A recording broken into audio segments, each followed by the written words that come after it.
Hey everybody, it's Hero back with the Dragonflight video. I was able to do some Mythic raid testing on the beta on Arms Warrior, and I want to show you a number of pieces of that footage. We were trying two bosses. One was Grimtotem, which is sort of an ad boss. Four different zones: cold, fire, lightning, and earth. You get ads and you have to deal with them.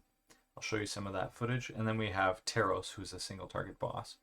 So for the Cleave boss, I tried to use the following setup, which I have called my Bleed Cleave.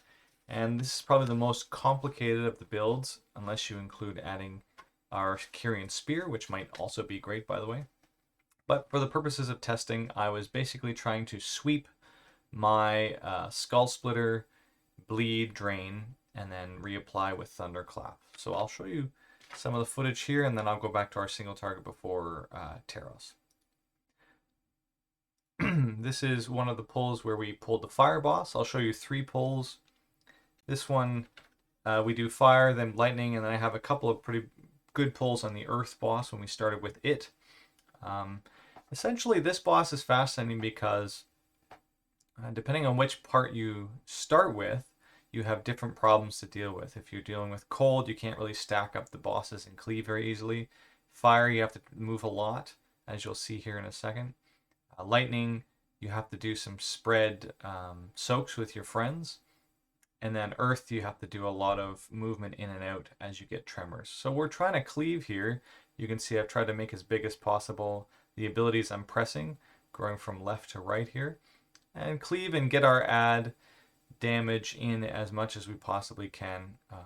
So we open with a thunderclap, and then we're going to go into our Avatar and Roar, our Thunderous Roar.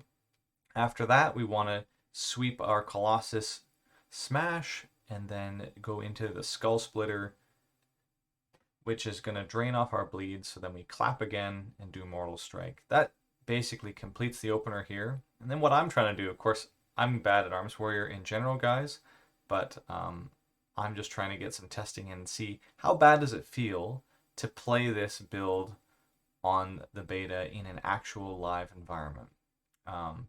And on the whole, I thought, not too bad.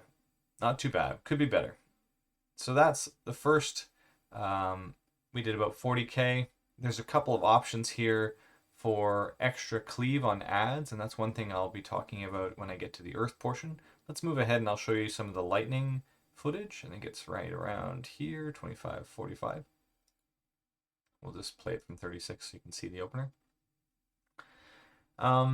You do probably want to delay until the ad comes out before you start doing your combo. So what I ended up doing in the opener is I had enough time and rage generation usually to get a mortal strike out on the boss and a couple of overpowers before the ad would come out.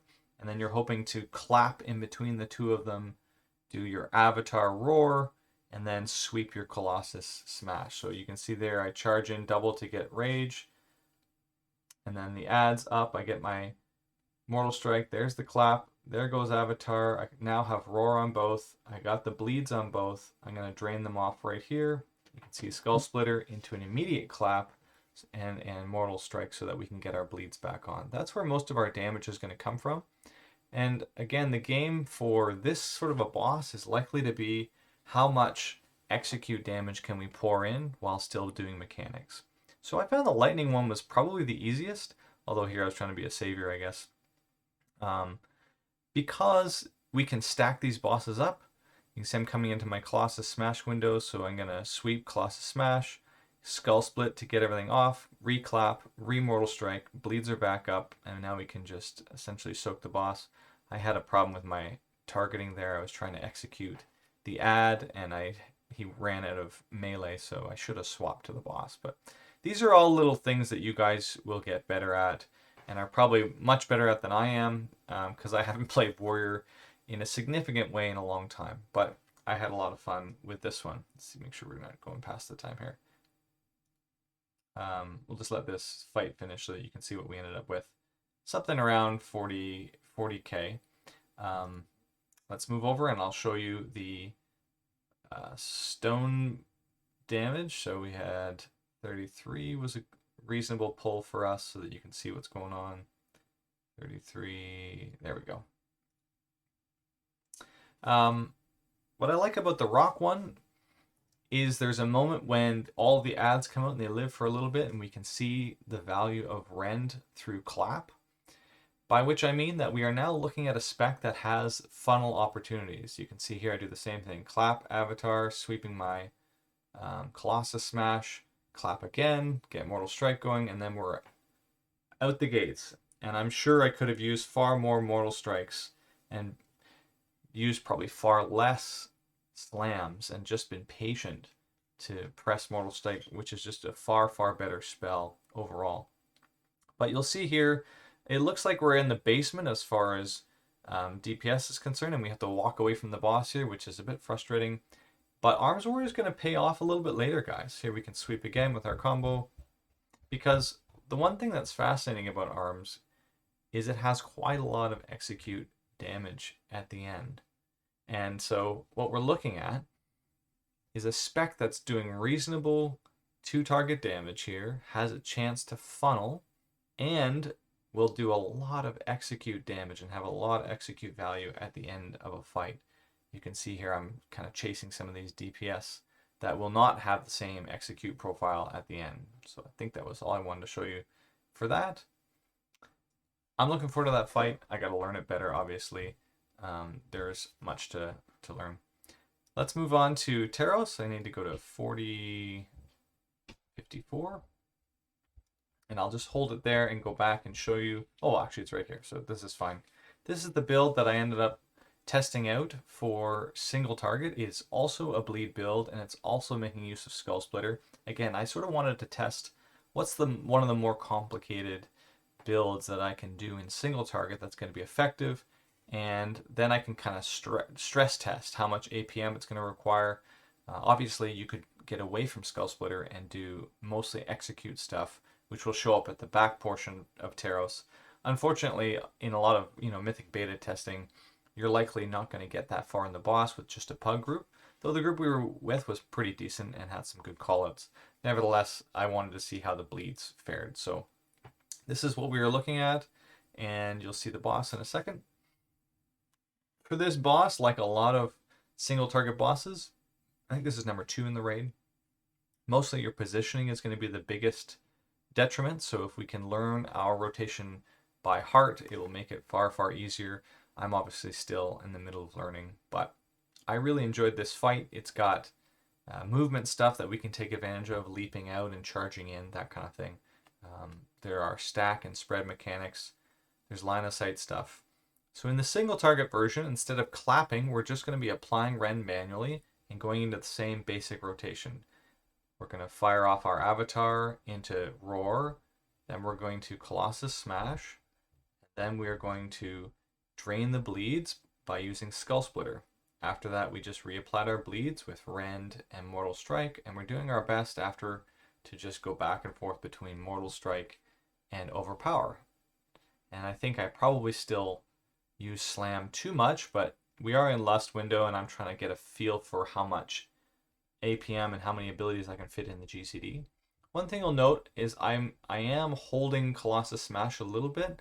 That's partly bad play, but it's also because as we have anger management running, we are going to cool down Colossus Smash 2 or 3 seconds before we have access to Skullsplitter, so they will desynchronize a little bit. In my view, it's better to wait for the combo. I don't think I get out in time here. Yeah, that was my problem there. It's better to wait for the combo, meaning you hold Colossus Smash until Skullbreaker's ready. You use one of those GCDs to refresh your rend, then you smash and immediately Skullsplitter back to back. That gets the maximum value on draining your bleeds off, etc., etc. Oh, I think I do have a 4239 is where we show off the DPS here. I'll try to capture it for you so you can see the damage profile for this fight. And then I'll show you a pull that actually went fairly well. So here, I'll pause it here so you can see. This on single target is what you can expect for the single target bleed build. Mortal Strike, Rend, Deep Wounds, just because we are using Skullsplitter to drain down that damage.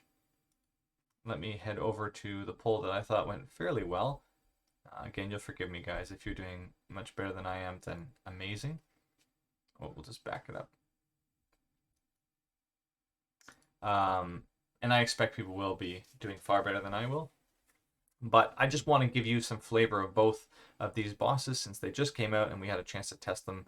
And for those looking for a build that has a little more meat to it than just pressing Mortal Strike and overpower until you get to execute, I wanted to try to showcase what it looks like. You can see those pillars there. I'm trying to get out of the way of them. I think you can use Spell Reflect to get the damage off. There's one portion here that allows you to do so. You'll notice here our damage is doing fairly reasonable in single target. And I think it's just 393 scaling, something like that. Whatever the Mythic raid scaling is for the testing. But we're trying to get that same combination, holding Colossus Smash for a few seconds until we can Skullsplitter, then reapply Rend, reapply with Mortal Strike, and go back to our basic rotation. You'll have to clear some stacks with your partners and then get out here to stack with everybody. This guy's hopefully going to bring it in. He did not, or I didn't go in, so that's why I didn't die. But you can see we get to leap out a little bit and play around. That was probably my bad. If I'd had to intervene too, I probably could have gotten in there and spell reflected and done all that kind of good stuff. Nevertheless, that's what that basic build looks like. This is the pull that I thought was the best representation of what we're able to do for a kind of scuffed player like myself. So if you guys are interested in testing out Arms Warrior, this is where I would go. I would start with your bleed as a cleave build here, and this is the single target bleed build I tried for a fight like Terros, which I think is fairly reasonable. If you don't like the Skullsplitter and Tide of Blood gameplay, you can also grab some of the execute stuff like Fatality, which I'm sure would be excellent. We just never got to execute to test it out. Anyways, love to answer any questions in the comments. Let me know what you guys think. Hopefully you get a chance to do some raid testing on your favorite specs. And we'll be in Dragonflight pretty soon. See you then. Bye.